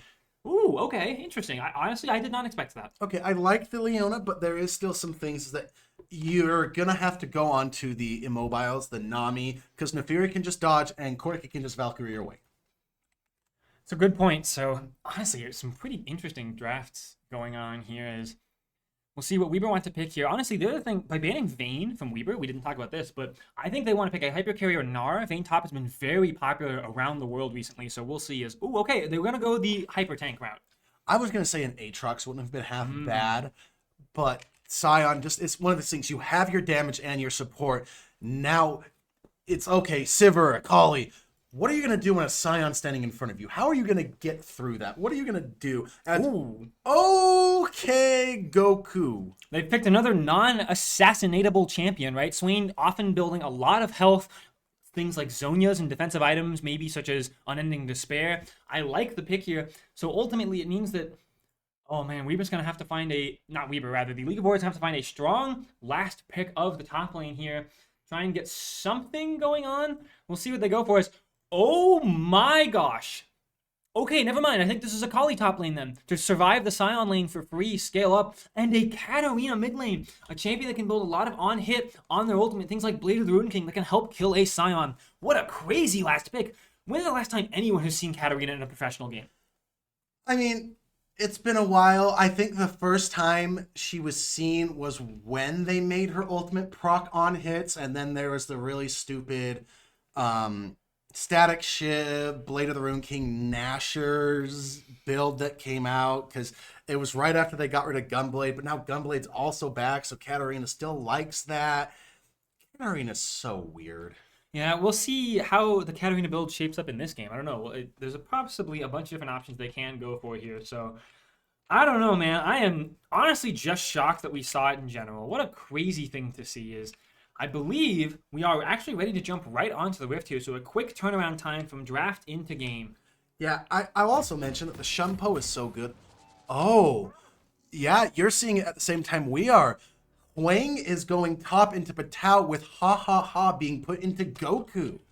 Honestly, if I had to guess, I mean, there's a chance it's a matchup thing, but my guess is ultimately that Ha Ha Ha is the Katarina player, right? That Huang is the mid lane player, knows how to play a Kali, and that Ha Ha Ha has a pocket Katarina that they said, hey, we can switch who's playing in which lane. I know exactly what to do on Katarina. Give me this chance.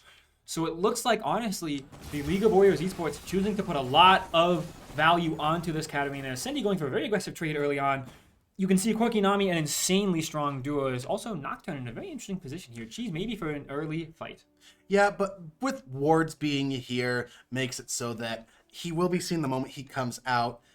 Just a lot of interesting things as you understanding this and saying, hey, surprise, you thought you were going to be the cheese? No, I'm the cheese. And all you have to do is get this large thing down low enough to smite, and Cheese has nothing else to do, has to waste a lot of time running back to their own Raptors. Is even Mystique's running up this far to give the pressure over to Weber's side. Is Goku walking up very aggressively, probably wants to hit a Q both through the minions and onto Ha Ha Ha. Well done there.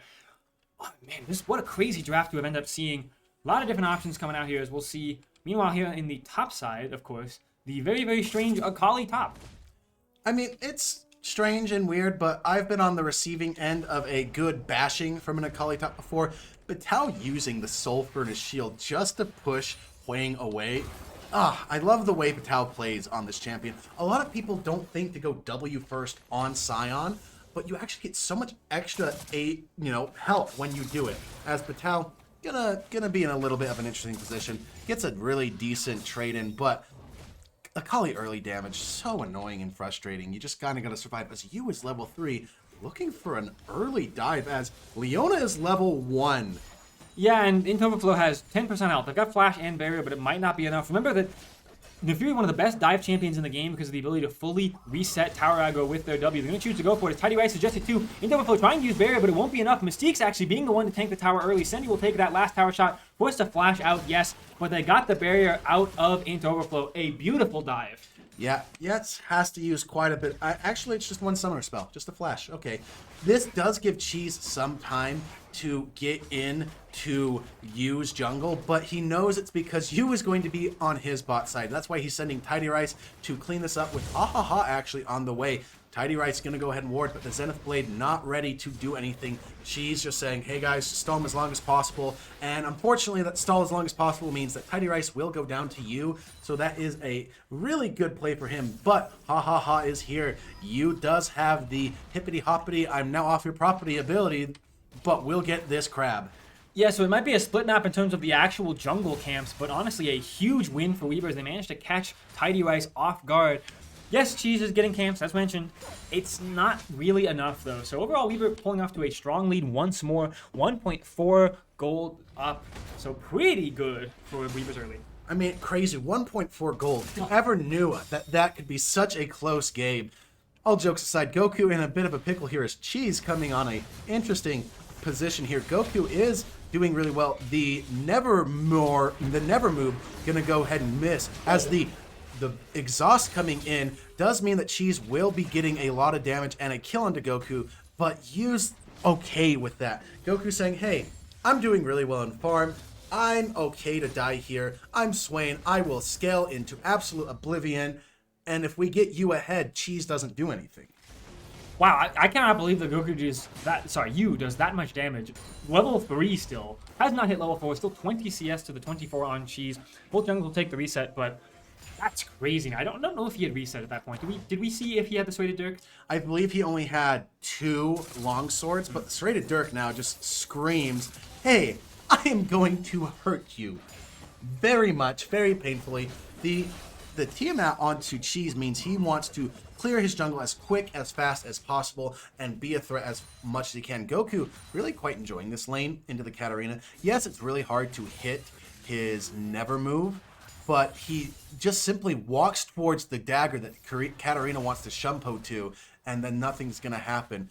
But another gank coming in here from Cheese. Goku cannot hit the Never Move because of the spell shield. Ha Ha Ha gonna jump in here with the Shumpo, but has to be so careful because Goku actually does have quite a lot of damage. But he will be going down here as the Ignite happens. The Link is on, but will flash to his team. Mystique's gonna get the heal and W. Will still end up dying, but Weaver, unfortunately, actually in the losing side as Katarina gets her resets and will get a triple kill.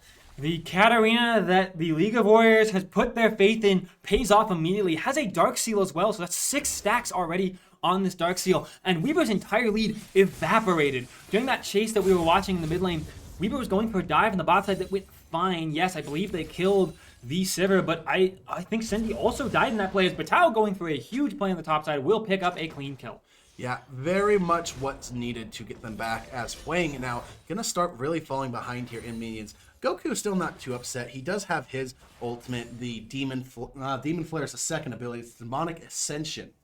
Yeah, both very strong abilities tied into one button there as Katarina resets, picks up an insane amount of gold. It looks like this won't be as much of the on-hit and more of a burst Katarina here. Could still be on-hit later, I guess, but... Yeah, a Lich Bane, pretty typical as Weaver gonna go ahead and do what they do. The Flash still down on Sendy, but a beautiful cleanse coming in means that Cheese gonna dive and give up his own life to get the kill down onto it overflow, exactly what's needed. But a tower dive going from Tidy Rice means that a double kill picked up, exactly what Low wants, as a play onto Ha Ha Ha does not go out as the Demonic Ascension going to be used. You now just simply going to actually run into Huang. Gonna go ahead and use his flash early so that it doesn't have anything come through. Huang gonna keep trying, but is caught by the Never Move, and unfortunately with those slows will go down to Yu as Yu goes back into a jungle to get to his level 6 so he can have the Hound's Pursuit. A good sequence of plays from the League of Warriors, getting quite a lot of value across the map. Once again, the gold is still fairly even, 8 kills to 7 in just this 7 minutes of the game. What an insane sequence of plays. I'm really excited to see these chaotic drafts that the League of Warriors has. It's really cool. And I believe that with Goku having a giant spell in his inventory, that's going to be a Rylai's Crystal Scepter first. It's Swain's most popular item. I think support Swain does it first. Mid lane Swain does it first. I've seen top lane Swains do it first.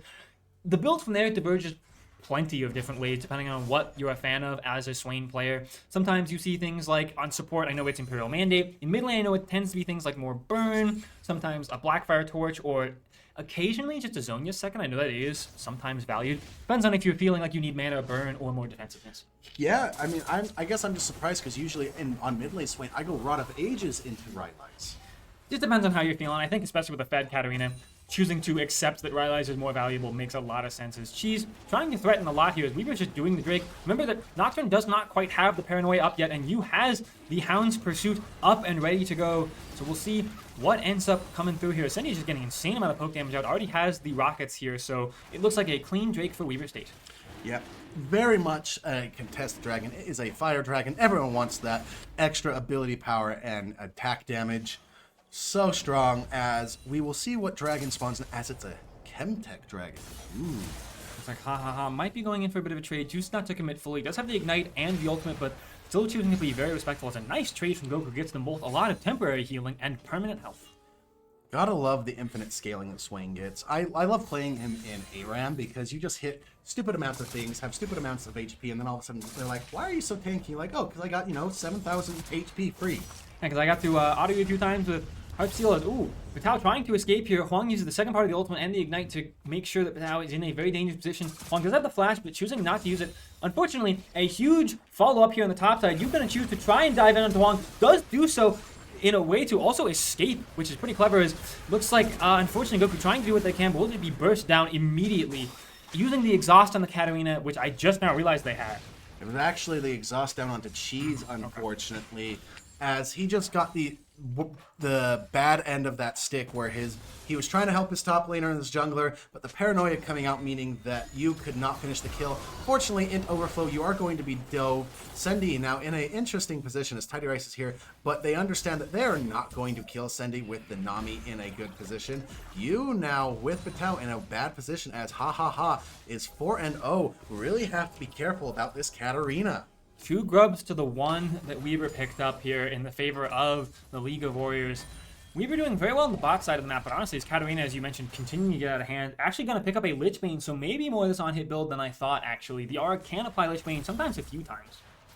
Yeah, we shall see how things turn out. A Hubris first item for you means that he is definitely looking to be frustrating, as Patao missing the Decimating Smash will go ahead and use the Soul Furnace to get some damage back in.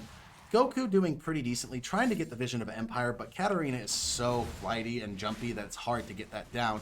Now, Weaver needs to be careful because the Paranoia is coming up here within the next 30 seconds. Yeah, it looks like they might just be trying to go for a gank top lane even without the Paranoia. It's pretty easy to get onto a Scion. Killing the Scion is another question entirely. So, currently, with the push that the League of Warriors have on the bot side, you can see several pings coming out from Weaver as you taking a very interesting path to get to the bot side.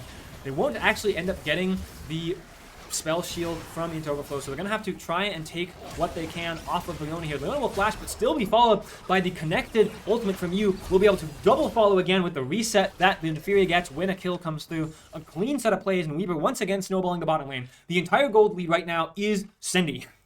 Yeah, I mean, you say Sendi, but also there is a 66 gold lead on you, so that is definitely something. As it's just back and forth, as a really good bubble from Cheese means that you do not get to have this, as Goku, unfortunately, on the bad receiving end of a lot of these things, will flash away, but a flash follow. But the healing coming in is so much. The Shumpo is here to finish him off. Unfortunately, because of that, does look like he will probably be getting away here, but Sendi is here to try to shut him down. Will go ahead and get the kill. Unfortunately, Nocturne has already been locked in.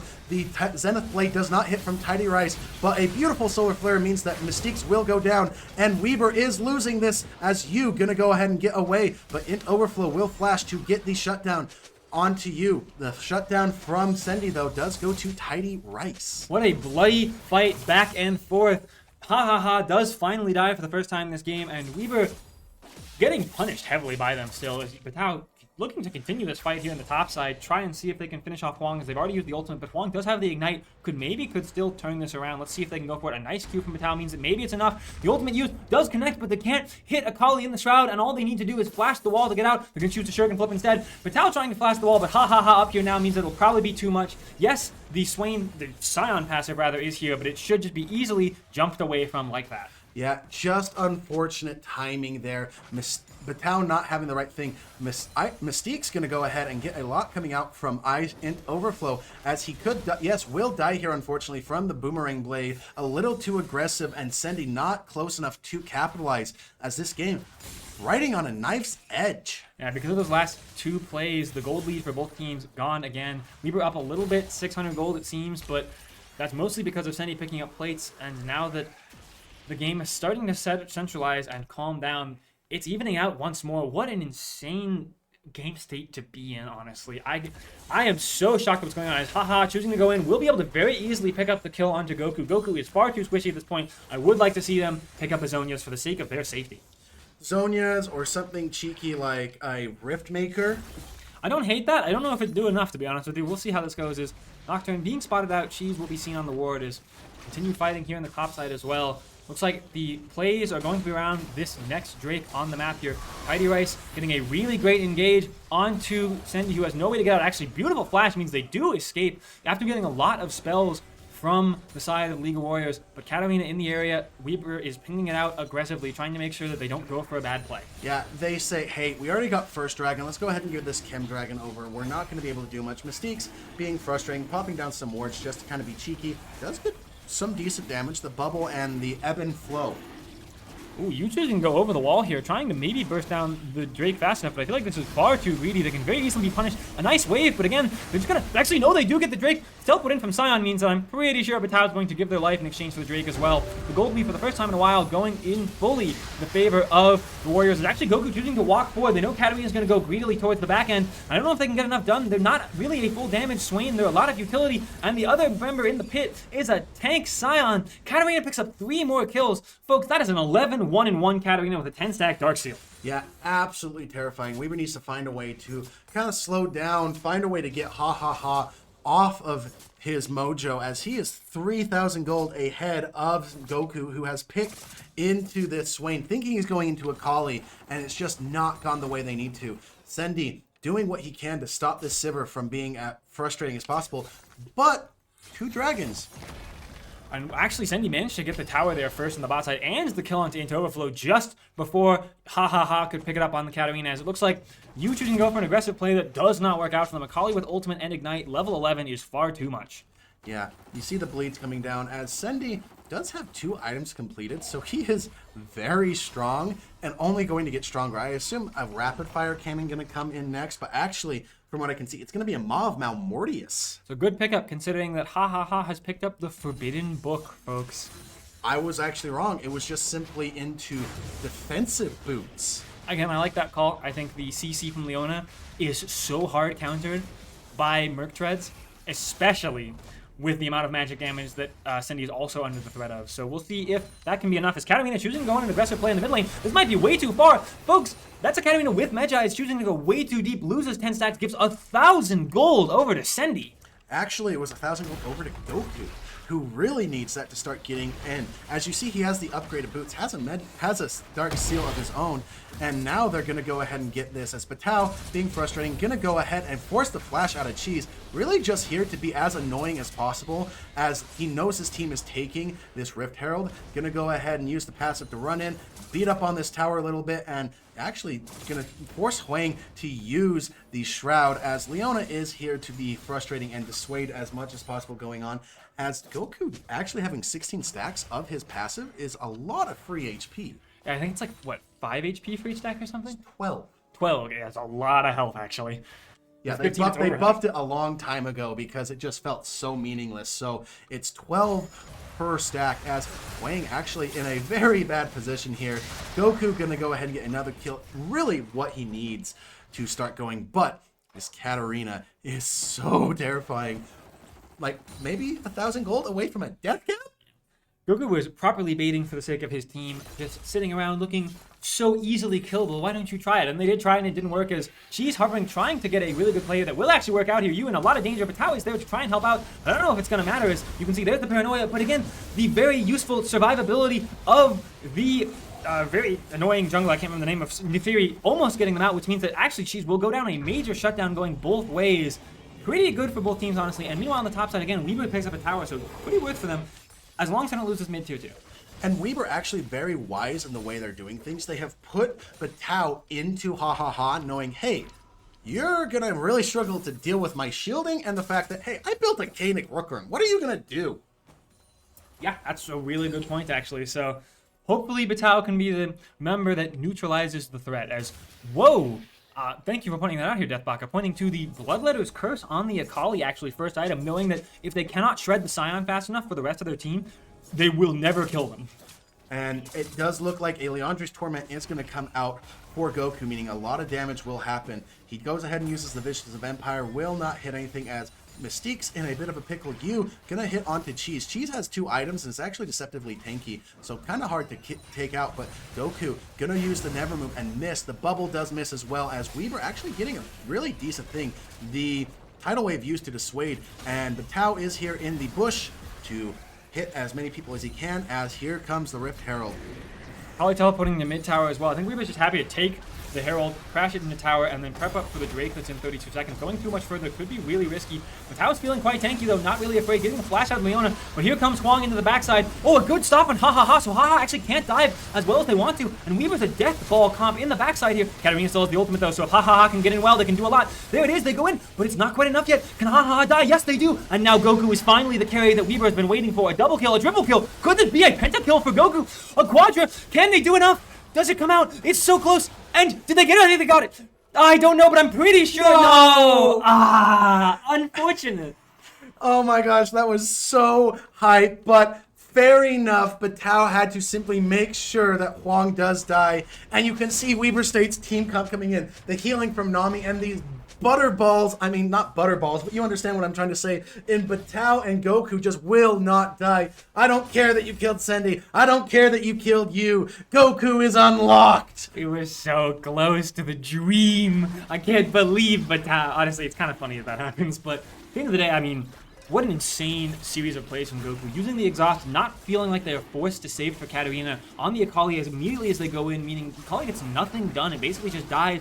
But Tao denying Ha-Ha-Ha's engage for so long means that Weaver's going to pick up a 3rd Drake thanks to Yu's efforts earlier on the other 2 Drakes.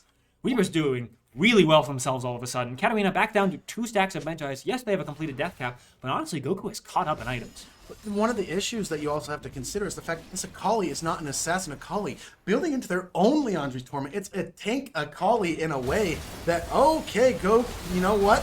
Sendy simply says, hey, you're going to die, as, you know, Ha gets a lot going on, but will be punished. Will go ahead and die, as Batao is now here onto Tidy Rice, as Goku being left out here for Cheese. But the Never Move going through the spell shield does mean that Cheese now does have to run away, as a triple kill coming in from you. Unfortunately, the Hound's Pursuit only resets once. Wow. Okay.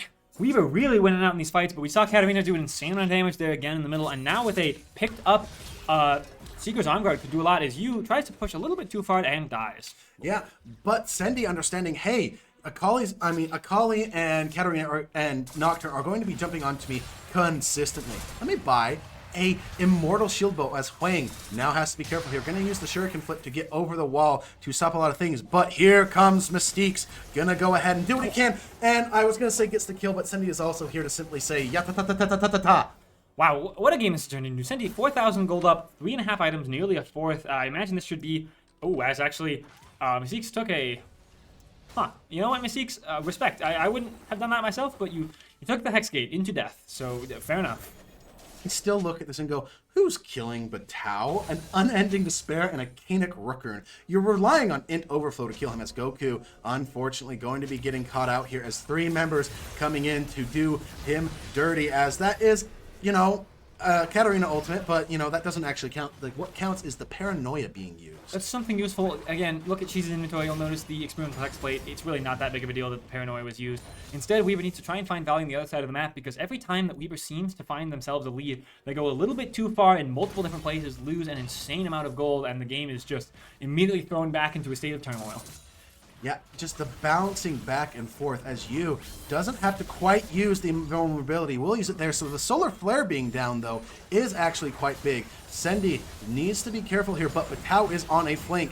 Finds Int Overflow. Does have to use his ultimate, but Tidy Rice is left out to dry by his team, as there goes the Tidal Wave to finish them off, and now Weaver in a very good position. Goku running in from base. Int Overflow having to be careful. The Nocturne is going to have to possibly back, with Cheese not wanting to do it yet. Huang, though, is in a bad position. The Hound's Pursuit does get the reset, but here comes Katarina. Oh my gosh, Sendy doing an insane amount of burst damage to the backline. They're just going to let Ha dive, walk past them, force them to leave, and now they can ping the Baron. Yes, their support's dead, but that's the least member you need to worry about. What they really have to worry about is the paranoia coming up in 10, and Ha still having everything they want to unleash the damage. Exhaust on Goku, meaning that they can quite do a lot, actually. And you can see Goku choosing to walk up as a result, trying to threaten them. As Weaver sticking on this Baron, can they do what they can? Cheese forced the paranoia for safety, which means that really they have no way back in, and you can see that Weaver knows that immediately, going to choose to now fully commit to this Baron, just deny Ha's way in, and once they finish it off, will be a quick turnaround. You can see there they go in, Ha immediately exhausted, Goku really doing well, and unfortunately, Cheese cannot take the Hex Gate due to the chip damage from Goku's ultimate. A clean fight from Weaver that secures them a Baron. Yeah, understanding there so pivotally that, yes, Ha wants to go and he wants to get the fight because Baron shreds magic resist. He has 3.5 items, just so much damage, but it's getting to the point where Weaver has scaled. They don't instantly die and have the CC to stop Ha from bouncing around and getting resets. Yeah, I mean, we're a minute away from a soul for Weaver, and if they can secure it, they should be able to end the game pretty cleanly. I think there's a lot of opportunities here. It's actually, once again, Mystique's going a little deep here without much vision. Huang actually being caught out, though, by Sendy's damage with a completed IE and another item. Sendy has 6,000 gold up. I just realized that. This is now the largest lead we've seen in the entire series, and it is 6,000 gold on a single person over their counterpart. You know, the crazy thing is he's 6,000 gold up, and yet the gold lead is only 5k. Has, unfortunately, really good damage, actually, but Yu is there to possibly finish off. Sendy does get the flash away to dodge the Shumpo damage, and beautifully played by Ha, but will not be enough as the unstoppable onslaught will come out from Batao to avoid the engage that is coming in, as Weaver is simply pushing through this bot lane with Baron saying, catch me if you can. Yes, you got the Scion off, but we also got the Sivir ultimate out, so you cannot rotate as quick as you would like. I mean, clean macro plays from Weaver. They send the Hyper Tank Batao in the mid lane knowing that he literally never dies. Like, genuinely look at that inventory at this point. It's just not possible. Huang's back alive now and trying to threaten quite a bit, but Batao heading a huge decimating smash onto Cheese means that Cheese gonna get hit by a bubble as well. Won't quite die, as it looks like Tidy Rice was just in the right position to deny some stuff. Huang looking for maybe an engage, but just has nowhere to go, and Infernal is way too far behind to do any damage. Sendy is now 7,000 gold ahead over the Sivir. I'm pretty sure if Sendy resets, they're going to have an item and a half in inventory. I mean, I also want to point out one thing on Batao that I really like about him is that he's got a tunneler in his inventory. That to me screams, oh, I'm a sign that's way far ahead. Let's go for a Titanic Hydra. Oh, it looks like Cheese choosing to go in. A big fight coming out over this Drake, but you can see Joku on the front line doing so much work. Huang does go in, but Weaver can just stop the Drake for a second, choose to turn the fight around and get an ace. Almost a quadra for Sendy. They're actually going to choose to leave the Drake behind, it looks like, knowing that they have enough time with this Baron push to end the game. They need nothing else, and will rotate in the bot lane here in just a second to close out this game. Yeah, I think that it's a little bit preemptive for that leaving the game there, Mystiques, but as you see him reconnect here, maybe it was just a little bit of a fun computer glitch, but Tao has a shield that will not go away because he has the empowered teleport. He has the Kanik Rooker will not die. These towers will fall, and the Nexus is soon to follow. As Weaver State, it was a back and forth game. Ha doing everything he could on this Katarina to try to pull it back, but it just wasn't quite enough, as Weaver State will take this series 3-0. A very clean game, as Mystique's having a little fun in the inventory there, knowing that the game was secured and they had a dominant series against the League of Warriors esports. It was a blast of a series. We got to see a Katarina, dude, and that's just the tip of the iceberg. The rest of the series was a blast as well. So thank you, everyone, for joining us for this very exciting Sunday afternoon set of games. As long as Weaver is in these playoffs, we will have games every Saturday and Sunday from now on. So stay tuned, folks, and we hope to see you next week.